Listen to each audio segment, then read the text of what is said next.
The tape. Let's grind. Shut up. The tape. The tape. Let's grind. The tape. We do it a little bit different around here. We ain't gonna play. We ain't gonna play. Shut up and grind the tape. Let's grind. We ain't gonna play. We ain't gonna play. Them dogs in your face. Let's grind. We ain't gonna play. We ain't gonna play. Shut up and grind the tape. The tape. Let's grind. We ain't gonna play. We ain't gonna play. Them dogs in your face. Shut up and grind. Let's grind. Grind the tape, bro. Grind the tape, bro. Grind the tape. The tape. The tape. Let's grind. Grind the tape, bro. Grind the tape, bro. Grind the tape, bro. Shut up and grind. Grind the tape, bro. Grind the tape, bro. Grind the tape. The tape. The tape. Grind the tape, bro. Grind the tape, bro. Grind the tape, bro. The tape. UGA game day, boy, we ball out. Pull up, put the whole conference in the doghouse. Leave them 6 feet, see me on the win streak. All-star status, go coach, and the bench deep. Offense on 10, how we run it? Your best ain't nothing, we gon' send them boys punting. Black and red, got them dead on arrival. Defense hunkered down for the tie. Hey, you don't want it with the dogs. Film guy on it, you don't want it with my dog. Break it down, play by play, that's the day-to-day. They know we ain't gonna play, boy, it's UGA. Kirby smart, I cannot play the fool. Back to back, we did not come to lose. Back to back, like we got something to prove. Pay your dues, dog nation on the move. What's up? We do it a little bit different around here. We ain't gonna play, we ain't gonna play. Shut up and grind the tape. The tape. The tape. We ain't gonna play, we ain't gonna play. And dogs in your face. Let's grind. We ain't gonna play, we ain't gonna play. Shut up and grind the tape. Shut up. Let's grind. We ain't gonna play, we ain't gonna play. And dogs in your face. Shut up and grind. Let's grind. Grind the tape, bro. Grind the tape, bro. Grind the tape. The tape. The Shut tape. up and grind. Let's grind. Grind the tape, bro. Grind the tape, bro. Grind the tape, bro. Shut up and grind. Grind the tape, bro. Grind the tape, bro. Grind the tape. The tape. Shut up and grind. Grind the tape, bro. Grind the tape, bro. Grind the tape, bro. Shut up.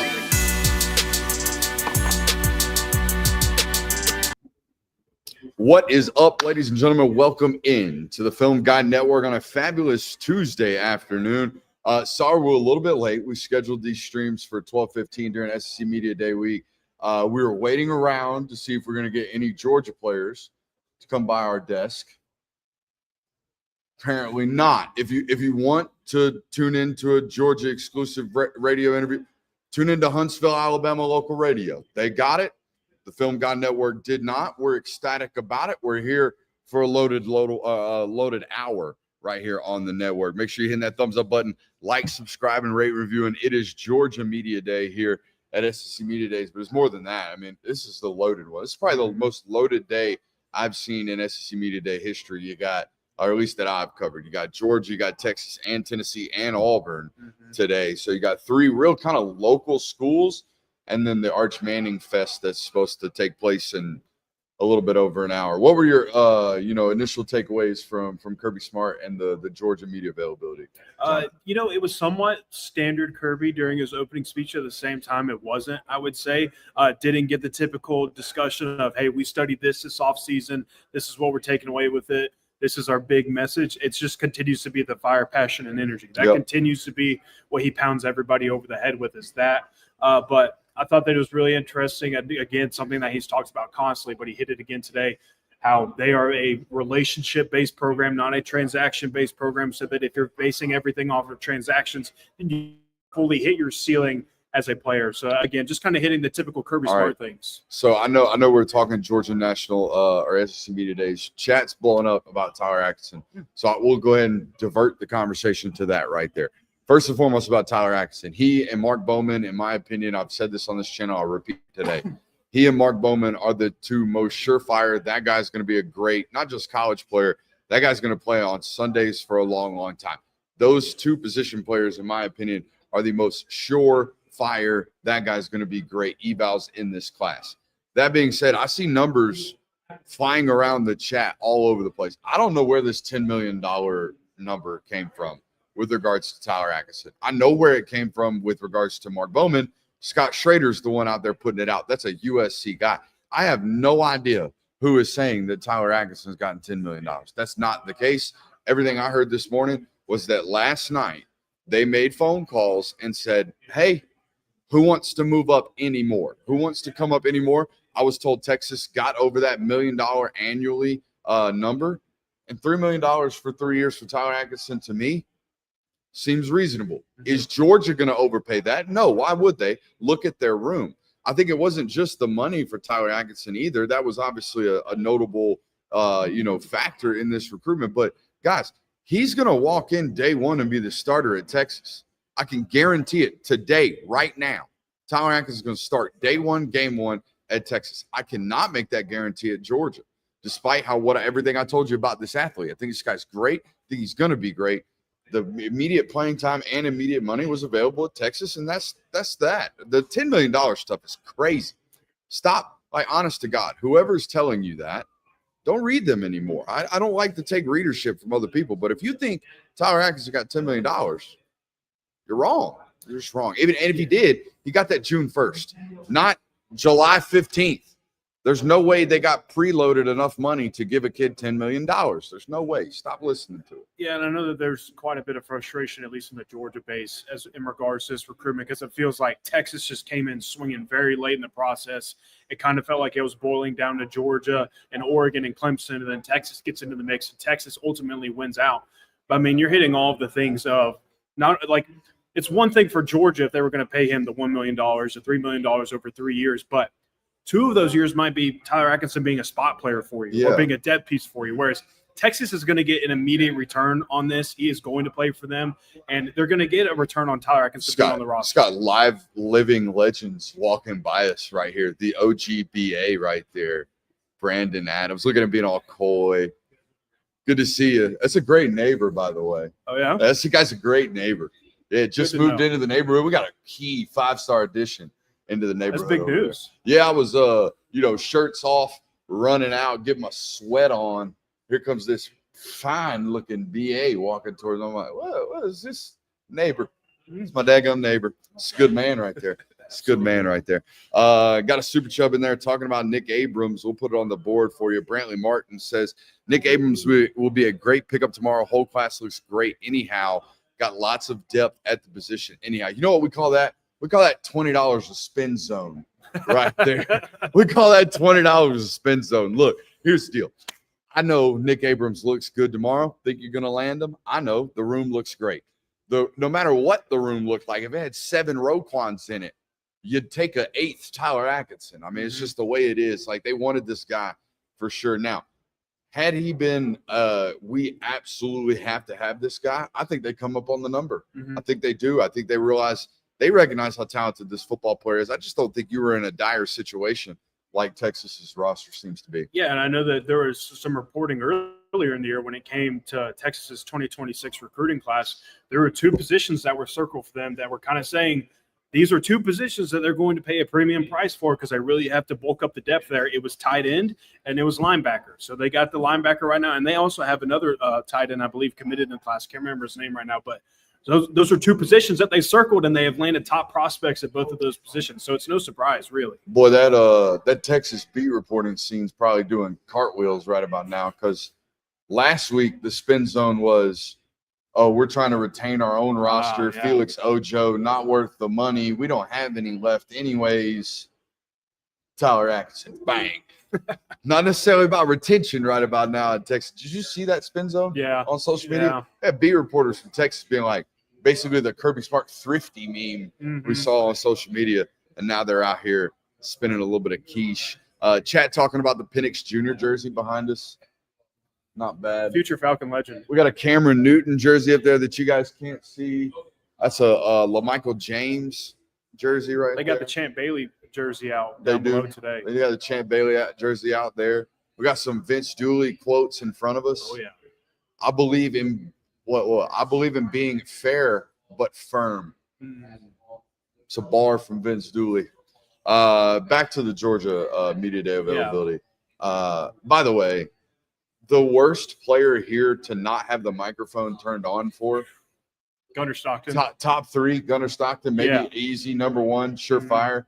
Yeah, I mean, thankfully, by the time I got to the point where I wanted to ask my question, Big stretch. You were in his face, basically. I was squeezing my way up there, and I mean, people kind of clear out for you, boy. They know how it goes. Yeah, they had my man's microphone turned off, and of all the players here this week that needed a microphone and some amplification to his voice, Gunner was that. He actually mentioned it during his little Q&A session. Someone asked, like, what do you want people to take away from you, or what do you want people to know about you? And he said, well, as you can tell, I'm kind of a soft-spoken person. So Yes. that kind of sums it up right there. I didn't count. I think I lost count after one. How many cow questions did he get today?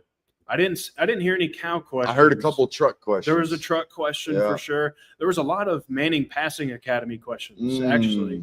Questions like, did you and Arch get to hang out at all? Did you guys buddy up? Ty Simpson questions. You know, he got the added one that we talked about during our show, during our mock Gunner Stockton interview, our Mockton interview, if you will. What did you learn, or what did Carson help you with? He got that one. Oh. And his answer was verbatim, I just watched those guys play. Because I'm gonna tell you right now, I don't know Stetson and Carson. Like, we're not friends, don't get me wrong. Yeah. But having been in circles around them for the last 4 years, I don't think they're, hey buddy, come over here, let me teach you the tricks of the trade type of leaders. They're more of, just watch how I carry myself and see if you can figure something else out. Yeah, I mean, I think that just kind of goes too with like the competition of the position as well. Like, I think that there's just kind of this assumption that the older guy is going to want to help out the younger guy, and that is the case sometimes, but not the case all the time. Like, I can remember last year when they were talking to Michael Penix about Kirk Cousins and his relationship, and Kirk was basically like, it's not my job to help that guy out. It's my job to make sure that I hold on to my position, I do my job. And ultimately did not. But, I mean, it's just kind of the dynamic of the situation, also the person as well, if they're willing to do that. We didn't talk about it yesterday. It was the massive news in college football. No, we did talk about Nick Saban coming back yesterday, didn't we? And we basically said it seemed like somebody needed some news. Yeah. And that's exactly what Kirby said today. It was. Kirby called Greg McElroy an aggregator. You heard it here first. Kirby Smart said Greg McElroy's hurting for some attention. Said that the space needed some buzz. Said SEC Media Day needed some buzz. Now, I will say this. I don't know if I'm supposed to relay this information, but in that private local B reporting space, he was like, first thing he said to us as he took his glasses off and reading his phone, he's like, does this place seem kind of dead to y'all? Does this vibe around here seem kind of low? I would have to agree with Kirby. It doesn't feel as important this year. Why do you think that is? No, I would say that this is my first time ever. Oh, so that's right. I'm kind of getting the lay of the land, but like yesterday compared to at least this morning, now we've gotten to talk to Kirby Smart and Hugh Freeze. Yesterday, it kind of felt like if you wanted a question, you could get the question in, like wasn't exactly packed down there in the media room. For Kirby Smart, though, I mean, everybody was in there. And then I would say for Hugh Freeze as well, there's a good number of people. I'm sure the same will be for Sark and Heupel when they go this afternoon too. But I will say energy levels, kind of lacking probably. You think I should ask Sarkisian what kind of blackmail Quinn Ewers had on him? Maybe. That might not be a bad question. I don't know. He got one of them Greg McElroy or Greg McElwain photos back in the day. You know, you out here humping a shark or something, Sark? What's going on here? What did you take away from the players' availability? Other than how soft-spoken Gunner was. I think that the more and more I'm around Gunner and the more and more I kind of get to interact with him a little bit, it's just like he is so consistent. Like the things that you think you know about him, that's exactly how he is. He's smiling the whole time, says, I'm just excited for the season to start. I love Georgia. I asked him why he kind of stayed the path at Georgia and why he wanted to continue to be there. And he was just being consistent in the fact of, I dreamed of playing at Georgia when I committed to Georgia. I envisioned myself playing here and staying here, and I didn't want to go anywhere else. So he loves the Dogs, and he's just kind of like this happy-go-lucky personality. I think he loves the Dogs. I think he also loves the Bobo family. Yeah. I wish, again, if he were sitting down here, I would have asked this specific question. I wanted to save it for a private interview. It's like, how much has that family played a role in your football life as a whole? Like, it's not just Mike. Like, he committed to Mike at South Carolina. Mike leaves South Carolina, comes to Georgia. He flips to Georgia. But it's really Mike's dad. Mike's dad was kind of, per my knowledge, the first person that kind of explained how to throw a football to Gunner. So that tie to Mike, that's another reason why I thought there was no question that this was going to be the guy. Yeah. Especially how the timeline shook out last year with Carson getting hurt just before the transfer portal window open. I think if Carson's healthy all throughout the year, I think you might end up going into the portal and landing somebody last year, making him Gunner compete with that guy this year during the spring. But having to go in, and we talked about it last year during the lead up to the Notre Dame game, you're in a very weird predicament right now where in a vacuum, you might have had a transfer quarterback starting for you this year, where now you've got Gunner lined up for the next 2 if he plays his way into that. And that's another thing that I think Kirby alluded to. It would have been a very indelicate question, but I don't know how long the leash is, but it's very clear to me that Gunner's entering the year with a leash. Yeah. Like, we have an opportunity to play this Puglisi guy if this doesn't work out. And that's kind of if you read the way that Kirby talked about his position battle at quarterback this year, that's kind of how it read to me, is like, hey, we're going to be monitoring this. Mm-hmm.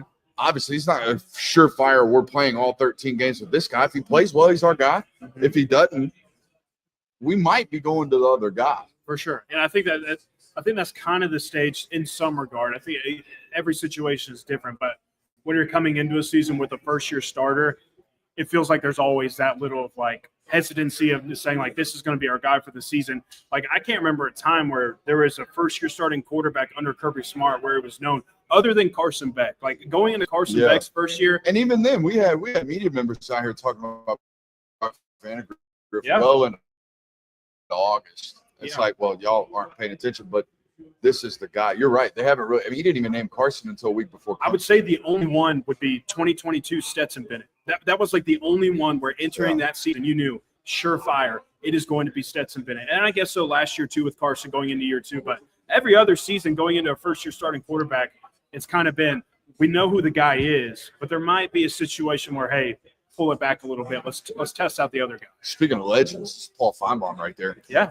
I mean, he's just chilling with the boys in right the there. Flesh. I mean, we'll get to chill with him at 4:30 today. Love just that. letting y'all know. Tune in, SEC Network. Yours truly gonna be sitting down with Paul. Maybe give him a little smoke on his Gunner Stockton takes. Jordan Rodgers already doing it. Oh, did he? Yeah, What did Jordan Rodgers do? Jordan Rodgers said that Gunner Stockton's being overlooked and underestimated. Ooh, we wrote an article on that on dogs or somebody SI.com/Georgia, didn't we? Yeah. Some good network coverage over there For sure. on Georgia Bulldogs on SI. Make sure you're tuning in. Going there. back to Gunner, though, Yeah. too, like, I was talking about how everything that you hear about Gunner and what you get with him when you're actually around him is very consistent. Standing there recording Gunner, he's answering questions. Dalen Everett's walking behind us going to his media availability, and he's over there, Gunner. Like, clearly just a guy's guy, man. Like, the guys truly do love him. More legends. Mark Weiser walking Had by. to pop in the frame with I us, know, had you to know? pop in the stream. Had to get a little face. To show a little face for the folks at home. Make sure you hit that thumbs up button, like, subscribe, and rate, reviewing, all that good stuff. CJ Allen seeming a lot more comfortable taking a leadership role and being out in front of cameras. I felt a sense of comfort from him today. Yeah, I wasn't around him for his questions, but I was probably sitting about 30 feet back from the end of it. Sounded very confident in the position that he is in, and you could just kind of feel like he feels more comfortable from what I could gather from it. It's just he feels like he's in a better spot and in a position, like you were mentioning, of he can really kind of open things up with himself. Yeah, I asked him about that year 3 jump, you know, that we keep talking about on the network. He, based off his reaction, wasn't aware of the history of that year 3 jump at those inside linebacker positions at Georgia. He just talked about wanting to become a better leader and things like that. Yeah. Kind of gave me coach speak there, to be honest with you. But I did just kind of like talk to Gunner about, it's like, dude, do you feel like your name is starter? Mm-hmm. Heck, man, I'm just ready to compete, brother. I'm just ready to compete, brother. That's all. I'm just here. Just here, excited to represent the school. Yeah. I mean, no shocker here. The most understated drip and fit that is available here. Gunner? Yeah. Would you agree? Yeah. Most understated.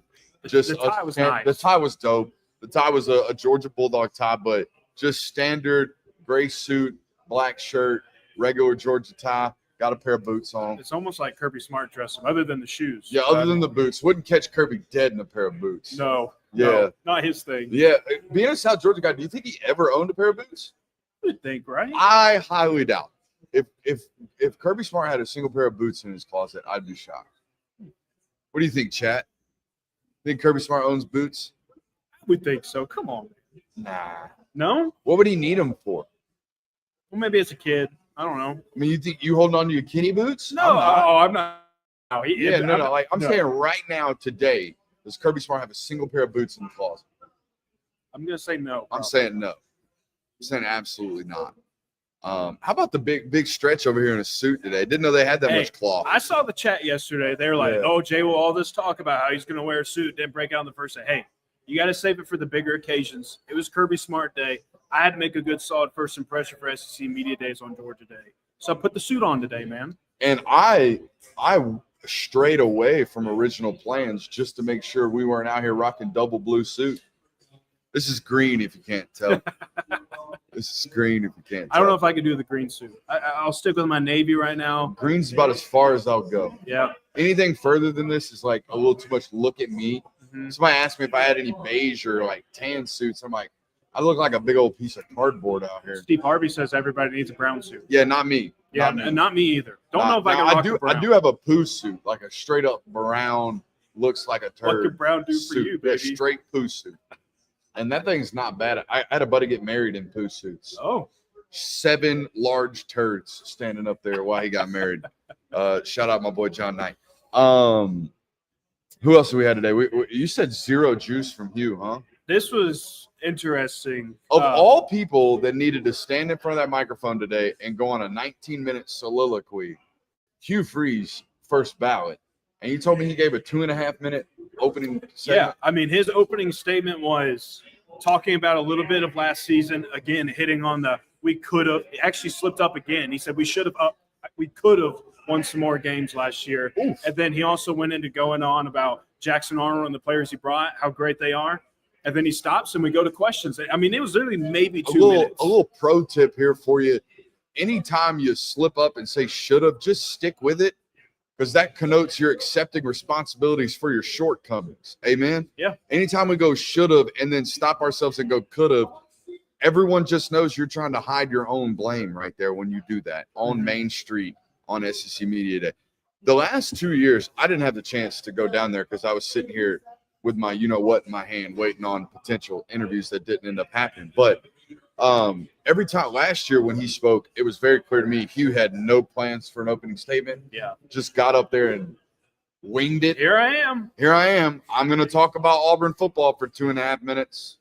I thought I was going to do 10. Oh, crap. There was only one question that I felt like he kind of started to amp it up a little bit, and it was a question about Jackson Arnold, actually. And he went on to say that I love Jackson Arnold out of high school. He said, I think everybody did, but I really wanted him out of high school. So when we had the opportunity to go get him out of the transfer portal, that was a no-brainer for me. He kept talking about when it comes to the transfer portal, speed dating. That's what he was calling it. It's speed dating when these players enter the portal, of how you basically have 24 hours to get in on it, and then these players come off the board rather quickly. So he said that they were speed dating. They got Jackson Arnold in, and he said that when he was watching Oklahoma film last year, he was seeing the same things that he saw during his high school tape, a former Gatorade Player of the Year, as he mentioned, and that he was making the throws, he had the juice and everything. Oh, you want to put some water on the fire? Yeah, no, I'm gonna put feet to the fire. All right. Man said they were in on Jackson Arnold out of high school. He said he really loved him out of high school. Really loved him, huh? Yeah. He was there in 2023, huh? Yeah. So his first year would have been his first class, huh? Mm-hmm. Guess who has no offer from Auburn University? Jackson Arnold. Jackson Arnold.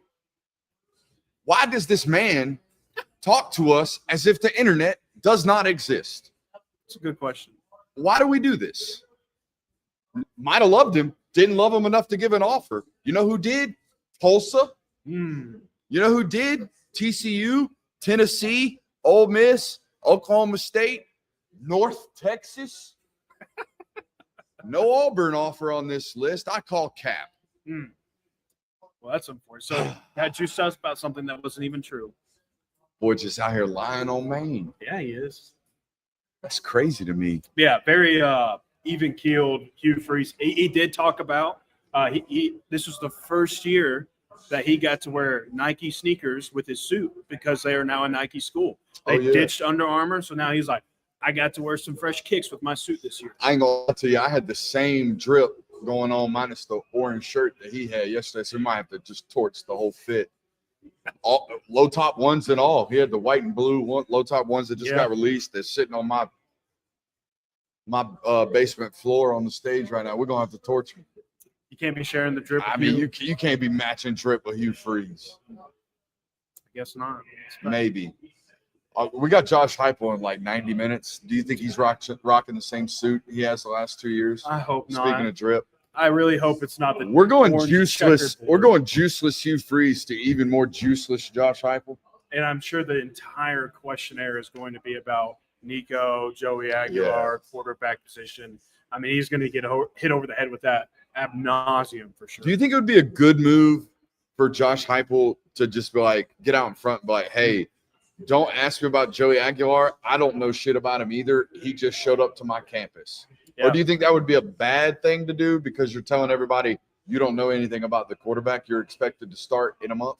Yeah, I think But that's the reality. more than anything, I would just go ahead and get out in front of it. Talk about the elephant in the room. Like in your opening statement, talk about bringing in Joey Aguilar, fresh quarterback, what you guys liked about him, how he's fitting with the team, and maybe even throw in a good, we wish nothing but the best for Nico, whatever. I don't know, but maybe best to just go ahead and get out in front of it. That way, maybe it'll slow down some of the questions. I am here to talk about my football team. Ooh, there you go. Every time you get the Nico question, you know why I'm here. Opening statement, I'm here to talk about my football team. I'll open it up for questions. Coach, tell us about the Nico situation. You know why I'm here. I like that. Yeah, that's not bad. Be a decent strategy. That'd be the most entertaining Josh Heupel press conference ever. And it's funny because they say he's a player's guy. Yeah. They say like players love this guy. He's got a ton of juice, got a ton of energy, recruits really well. Not in front of that microphone. Not in front of any microphone. Wins or losses, pregame, postgame, interviews are pretty dry. You know, Sam Pittman's kind of that way. Sam Pittman, one of these player guys as well, seems like off the stage, off the podium, he does have some of that juice.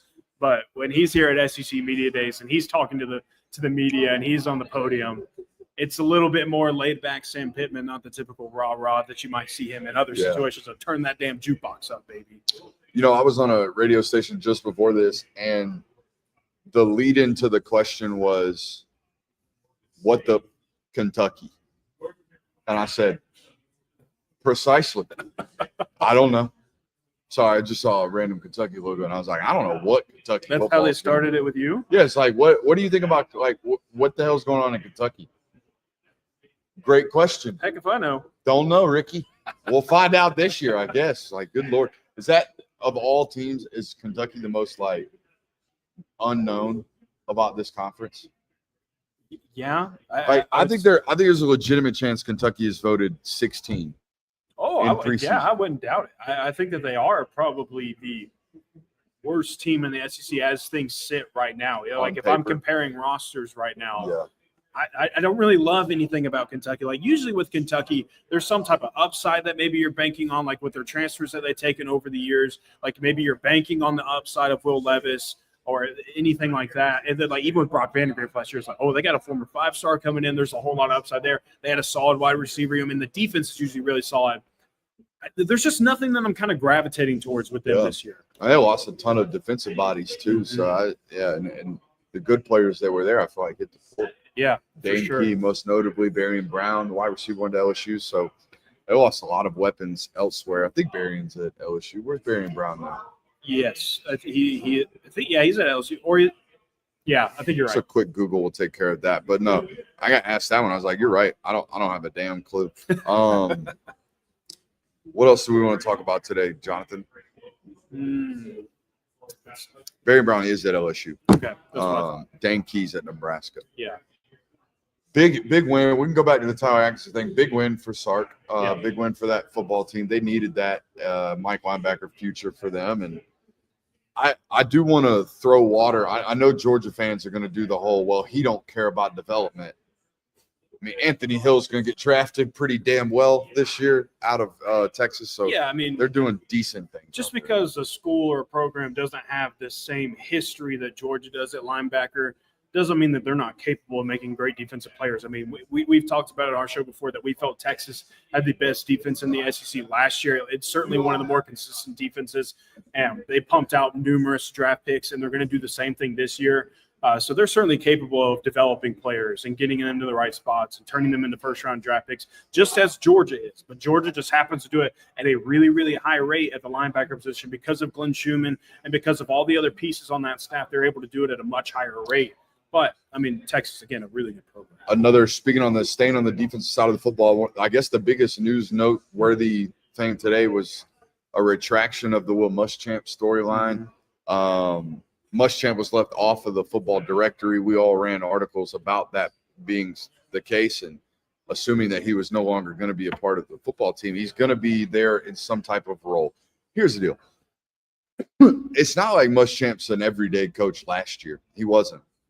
Okay, he kind of lingered around the football facility whenever he wanted to, and whether he's on the staff directory or whatever, the remainder of time, as long as Will Muschamp's not on a football staff in a real role elsewhere, that's going to be his role in Athens. His best friend's the head football coach. His second best friend's the offensive coordinator. Will Muschamp is going to be able to float around that football facility whenever he wants, however he wants. And I think that's a byproduct of your head coach being who he is. You're going to have these other really, really high-quality football minds that I don't think there's any doubt Muschamp is a Power 4 defensive coordinator tomorrow, if he wanted to be, at a really, really blue chip, like big-time football powerhouse program. He just chooses to help Georgia out when he wants to while watching his son play football, which, again, was the exact role he was in last year. I was let known, like, he played a very big role, an additive role in the Texas lead up, and had a big role in some of the other, massive football games. Because if you have that type of mind sitting around the building or one phone call away, even if you are Kirby Smart, you're going to pick the phone up and you're going to call and get some type of advice or at least kick ideas off of that guy. Yeah, and I mean, it's certainly one of like dream scenarios for a guy like Muschamp to be in when you do have one of your children playing at another SEC football program. So you get to be part-time at Georgia. You get your fix in every now and then when you need to. Then you get to go be around your son when you need to as well. You get to do all the things that you want to. But, I mean, we know how great of a defensive mind Kirby is and how plugged in on that he is and how great he is at his job and helping out with the defense side of football. But, I mean, we know about the Muschamp deal, the relationship that he has there. But then also today he talked about how he and Saban will have phone calls talking about defensive strategy and getting input from him as well. So, I mean, as far as putting together a defense goes from your head coaching perspective, really doesn't get any better than that as far as the connections that he has. Jonathan, you talking about putting it together. Did you see the agent play that was made today? No. You didn't see this? No. I'm sure you saw it. You just didn't put two and two together. So we're here for Georgia SEC Media Days. The head coach, arguably most popular and most noteworthy head coach, here at the microphones speaking. About 10 minutes before he was set to speak at the microphone, did you see the On3 story that dropped from Pete Nakos? The one about Carson Beck's magical incentives that were just found? Yes. The $4.5 million deal, apparently not $4.5 million, apparently $6 million. Apparently the $6 million deal down there at Miami. Now, not pointing any fingers, just reading tea leaves here. Would be an ideal day for the agent to leak that one out, no? Yeah. Yeah. You think so? That's what I'm thinking. I think this was an agent play. Let's let them know that he actually is making $6 million while his former head coach is talking. Just an idea there. Also, if like you're legitimately paying Carson Beck $6 million, like I think Carson's a $3 million quarterback. Yeah. I think he's a $2.5 million quarterback. Yeah. If you're paying him $6 million under a real revenue share, if that actually exists, buddy, I don't know what to tell you. That's a lot of money. Allocating that many assets into a 1-year starting quarterback, and 6 month starting quarterback. Yeah, not 6 even months 1 starting year. You're right. Yeah. It's 6 You months. get them July to January if you play that long. Yeah. If you're a regular bowl participant, you get him July to December. I mean, Because he ain't playing in the bowl game. That's what I was about to say. Is if you don't make the playoff, he's not playing in the bowl game for you. It's like, and again, this is a guy coming off of an injury, and like the talent is still there. It doesn't just automatically disappear because one, he had somewhat of a shaky year last year, had some turnover issues on top of an injury. Like he's still a very talented quarterback, but I just don't know why you want to push all your chips into a quarterback with that much money tied to it, because I don't feel like it does much for your program, and there's no moving forward with that. Again, like it ends in January. That is the cutoff date for you and Carson Beck, and then you're moving on to the next one, and don't know what the next one is. Maybe it's Luke Nickel, but who knows? It's probably going to be Luke Nickel, I would imagine. I don't know what the rest of their room looks like. I don't either. Because they got rid of Kirby Brown. Yeah. They sent him packing. Yeah, it's going to be Luke. And then if it's not Luke, they'll go buy another transfer. That seems to be what they do. What they'll turn around every single year and do. Are you good today? I think so. I'm good today. Here's what I want to do, okay? Because we do good interviews around here. I think we do great interviews around here. I'm going to play an interview we did yesterday with Ole Miss wide receiver Caden Lee. So let's go ahead and play this for the audience. All righty, I'm here with my man Caden Lee, or as we call you around Kennesaw Mountain Hillgrove, Honeycomb. Do you still go by Honeycomb at Ole Miss? You know I have to. You have to? I have to. I got the hair going on blonde. Do we have the NIL deal yet? Are they still making honeycombs? They are. The crazy thing is, honeycomb cereal is really good. It's on the way. Honeycomb cereal is really good. It's really good, and it's on the way. It's on the way. I love that. So we're entering year 3 at Ole Miss now? It's going by fast. Yeah, it's going by really fast. I still feel like a freshman some days, but yeah, I'm going into year 3, and I'm excited for it. That is crazy to me as well. I mean, not to let the audience know, but we'll bring them in on it. I've known you since you were like 14 years old? When I was little. Yeah, you were very young. I was young. I've known you since you were the next, like Terrence told me, this is the next one on the high school level. Yeah. So I've known you that long. But man, just talk about your first couple of years at Ole Miss. I know last year you got on the field a good bit. Mm-hmm. You went for like 600 yards last year, didn't you? 874. I didn't mean to shortchange you on that one. You went for almost a rack. Close. A rack coming this year, no doubt. God willing. But anyway, no, the first couple of years at Ole Miss have been really, really awesome. I played with some excellent other receivers, good quarterback in Jackson Dart, Trey Harris, Jordan Watkins, Juice Wells. Yeah. This upcoming season, we're really looking forward to it. We got a whole new team, I feel like. So I feel like we've revamped and we're going to have a good year. Talk to me about Austin Simmons, man. Mm-hmm. Like to most people outside of the Ole Miss like lore and world, probably unknown. Mm-hmm. But it sounds like he's an immense talent. He's a super talented football player is what it sounds like. You know, when I think about Austin, the first thing I think of is smart. Yeah. And to play quarterback, you have to be smart. He's already graduated college. He's 19. Wait, hold on. He's 19. Yeah, he early enrolled too. He did. He early enrolled and he's already done? He's already done. He's doing better than me. But and by the way, if he wanted to, probably could be a first-round draft pick in baseball. If he really wanted to. He can do it all. But I feel like Austin, he's made some tremendous leaps, and he's been the leader we know he could be. So we're looking forward to it. It was weird, like not weird, but as an outsider, you see Ole Miss and Lane take. It felt like a dozen quarterbacks in the transfer portal, but then you talk to people and you're like, no, Austin's the guy. He's here this week. We'll get to hear from him. I'm not privy to the schedule. What are y'all's big games this year at Ole Miss? Well, really, obviously, I feel like every game is a big game. But that a boy. We have. What do we have? We have some big ones at home. I feel like we didn't get a lot of night games last year. But, we got to play Florida at home, LSU at home. We have 8 home games this year. So we're excited. That's a good stretch right there. I know. I know what I should ask you about.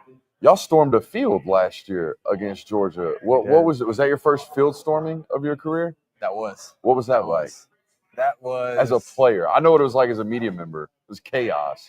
But you get to enjoy it as a player. As a player, just seeing like the people start running on the field before the time. Yeah, they popped the clutch on it too. It's amazing. I mean, we have an amazing fan base, and they did a terrific job. They tore the goalpost down. Yeah. Carried it all the way to the square.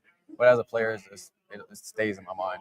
All right, so what is Caden Lee doing to ball out this year? And God willing, go for that rack. Hey, this offseason, I feel like I've just tried to get a little bit bigger. I feel like I'm stronger. Last year, I feel like that was a little weakness that I had, but gained some weight. So we're looking forward to it. 187 right now? 184. 184. Close. Not bad. Yeah. Not bad.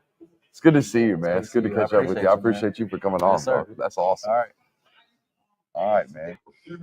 All righty, ladies and gentlemen, my boy Jay Will went back downstairs. We got Josh Heupel any second now down there. Shout out to Caden Lee. Shout out to the SID department at Ole Miss for setting us up with that interview. That's a good dude, man. That is a Terrence Edwards pupil for you Georgia fans watching today. I've known Caden, and I think I talked about this in that interview. I've known Caden since he was 13 years old, and Terrence was swearing up and down, this is the next one. He went for 800 yards last year at Ole Miss, probably going for 1,000 this year. He's a great young man. He's got great parents as well. Appreciate him for joining us. Appreciate you guys for being here today. Make sure you hit that thumbs up button on your way out. We love you. We'll see you next time.